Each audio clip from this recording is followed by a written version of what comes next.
नमस्कार। Learn with आभास से मैं राकेश यादव आप सभी का स्वागत करता हूं। आज हम बोर्ड एग्ज़ाम और कॉम्पिटिटिव एग्ज़ाम की किस प्रकार से उत्कृष्ट तैयारी करें जिससे कि 100% अंक या 100% सफलता सुनिश्चित की जा सके, इस विषय पर चर्चा करेंगे। तो सबसे पहले हम परिश्रम के महत्व पर चर्चा करेंगे। इसके बाद हम लोग पढ़ाई की रणनीति के बारे में चर्चा करेंगे कि किस तरह से पढ़ाई करके हम लोग 100% सफलता और 100% मार्क्स को प्राप्त कर सकते हैं। तो देखिए बच्चों, हमारे जीवन में परिश्रम का सबसे बड़ा महत्व है। संसार के जितने भी प्राणी, छोटे या बड़े प्राणी हैं, वे सभी अथक परिश्रम करते हैं और अपनी कठिन जिंदगी अपने ढंग से जीते हैं। चाहे वह चींटी जैसे सूक्ष्म जीव हो या हाथी जैसा विशाल जानवर, सभी की जिंदगी चुनौतियों से भरी होती है और सभी निरंतर अथक परिश्रम करते हुए अपनी जिंदगी को जीते हैं। और विद्वानों ने भी यह कहा है कि पूरे मन से सही दिशा में किया गया काम ही सफल होता है, और अगर आप बिना मन के कोई काम करेंगे तो निश्चित रूप से आप सफल नहीं होंगे। अर्थात सफलता के लिए तो बहुत ज़रूरी होता है परिश्रम करना, पूरे मन से परिश्रम करना और एक सही दिशा में परिश्रम करना, तभी आप सफल हो सकते हैं, अन्यथा आप सफल नहीं हो सकते हैं। और जैसे आप काम करेंगे बिल्कुल वैसा आपको परिणाम भी मिलेगा। अगर आप अपनी पढ़ाई या तैयारी के लिए 100% समय देते हैं तो निश्चित रूप से आपके 100% मार्क्स आएंगे और 100% सफलता आपको मिलेगी। और अगर आप ऐसा नहीं करते हैं तो बिल्कुल परिणाम भी आपको इसका विपरीत ही मिलेगा। तो बच्चों, अब आपको करना क्या है, केवल अपनी पढ़ाई को, अगर आप बोर्ड की तैयारी कर रहे हैं तो बोर्ड की तैयारी करें, और अगर आप कॉम्पिटिटिव परीक्षाओं की तैयारी कर रहे हैं तो केवल आप कॉम्पिटिटिव परीक्षा की ही तैयारी करें। दिन, सप्ताह और महीने के घंटे और मिनट का अधिक से अधिक उपयोग केवल अपनी पढ़ाई में लगाएं।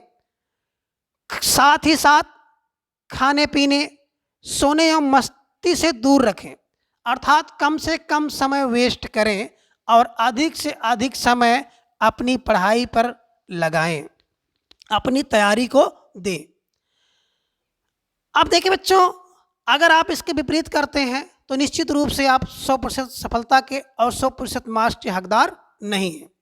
और अगर अभी से भी आप अपनी तैयारी को 100% समय दें तो निश्चित रूप से आपको 100% सफलता मिलेगी और 100% मार्क्स आपको मिलेंगे, चाहे कोई एग्जाम क्यों ना हो। अब देखिए, पढ़ाई से संबंधित कुछ रणनीति है जिसके विषय में हम लोग चर्चा कर सकते हैं कि बिना रणनीति के कोई भी काम तो सफल होगा नहीं। इसलिए किसी भी कार्य को करने के लिए, अच्छे ढंग से सफलता हासिल करने के लिए आपको एक रणनीति बनानी होती है। तो इस रणनीति के तहत हम लोग कुछ काम कर सकते हैं। जैसे नित्य पढ़ाई और तैयारी के लिए हम लोग कुछ कार्य कर सकते हैं। जैसे पहला कार्य तो हमको यही करना होगा कि सुबह उठ के पढ़ने की आदत डालें, अर्थात 2-3-4 घंटे early in the morning study करें। चाहे आप कॉम्पिटिटिव एग्जाम की तैयारी कर रहे हो या बोर्ड एग्जाम की तैयारी कर रहे हो, early in the morning 1 to 3 hours study जरूर करें। दूसरा, इसके साथ ही देर रात तक जगने का प्रयास करें, अर्थात देर रात तक पढ़ने का भी अभ्यास करें और प्रतिदिन करें। अब आपको नींद आती है, तमाम बच्चे शिकायत करते सर नींद आती है, तो कुछ ऐसे भी टिप्स हैं, इस टिप्स का प्रयोग करके हम लोग नींद को कम कर सकते हैं या नींद ना आए ऐसा भी कर सकते हैं।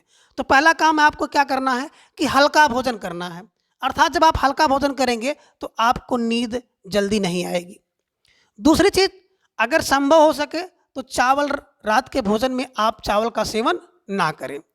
तीसरी चीज़, आप जब पढ़ाई पढ़ रहे हो तो बार बार आप हल्का पानी पीते रहें। और चौथी चीज़ है कि जब आप पढ़ रहे हो तो उस समय, पढ़ते समय लिख लिख कर पढ़ें, इससे भी आपको नींद नहीं आएगी। और जब आप पढ़ाई करें तो पढ़ाई करने का सबसे सही तरीका होता है कुर्सी मेज पर बैठ कर पढ़ें, है ना। और बीच बीच में जैसा कि हमने बताया है कि पानी पीते रहें। और इसके बाद भी अगर आपको नींद का थोड़ा बहुत एहसास हो रहा हो तो आप अपनी जो आँख है उस आँख को 1 घंटे 2 घंटे 1.5 घंटे में उसको घुमा लीजिए 2-3 मिनट के लिए। इससे भी आपकी नींद जो है दूर हो जाएगी और आप जाग सकते हैं और अपनी पढ़ाई को जारी रख सकते हैं।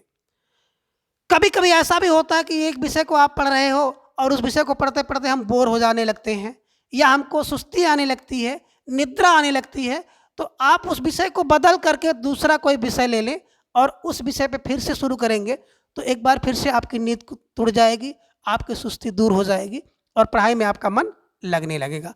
इस तरह से आप 2-3-4 अर्थात 1 सप्ताह अगर आपने ऐसी व्यवस्था कर ली अपनी, तो निश्चित रूप से आपकी आदत में आ जाएगा, दोबारा आपको ऐसा करने की कोई आवश्यकता ही नहीं पड़ेगी। आगे हैं, पूर्ण मनोयोग के साथ प्रतिदिन कम से कम 8 या 10 घंटे नियमित रूप से पढ़ने की आदत डालें और प्रतिदिन सभी विषयों को नियमित रूप से पढ़ें। अब जिस विषय की जैसी प्रकृति है उसके प्रकृति या स्वभाव के अनुसार उसको उसी प्रकार से आप समय दें।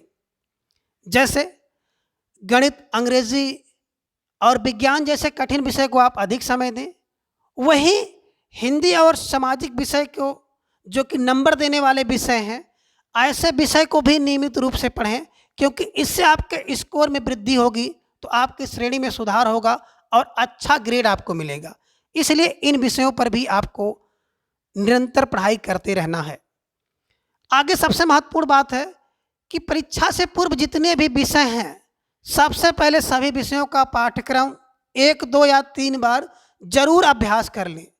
अर्थात पाठ्यक्रम या सिलेबस को पढ़ना बहुत ज़रूरी होता है और इसके साथ साथ सभी विषयों के कम से कम 10 वर्ष के अनसॉल्व्ड, चाहे आप कॉम्पिटिटिव परीक्षा की तैयारी कर रहे हो या बोर्ड एग्जाम की तैयारी कर रहे हो, आपको ज़रूर हल करना चाहिए।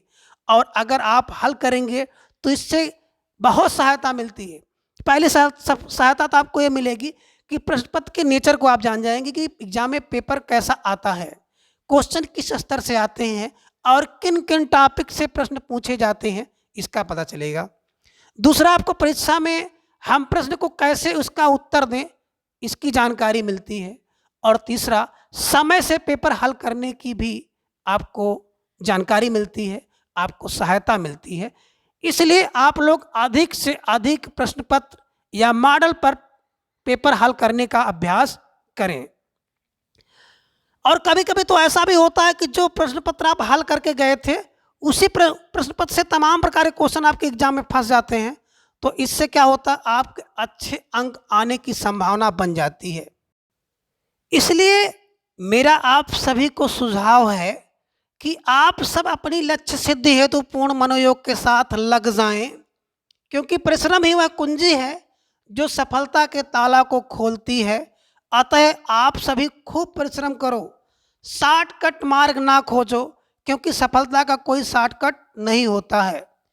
और इसके साथ ही साथ इस कोरोना काल में आप सभी अपने स्वास्थ्य का भी ध्यान रखें और गर्म पानी पिएं, नींबू का सेवन करो और नित्य व्यायाम जरूर करें। इन्हीं शब्दों के साथ मैं माँ शारदा से आप सभी के लिए प्रार्थना करता हूँ कि आप सभी जो कॉम्पिटिटिव एग्जाम की तैयारी कर रहे हैं, माँ शारदा उनको अच्छी नौकरी दिलाएं।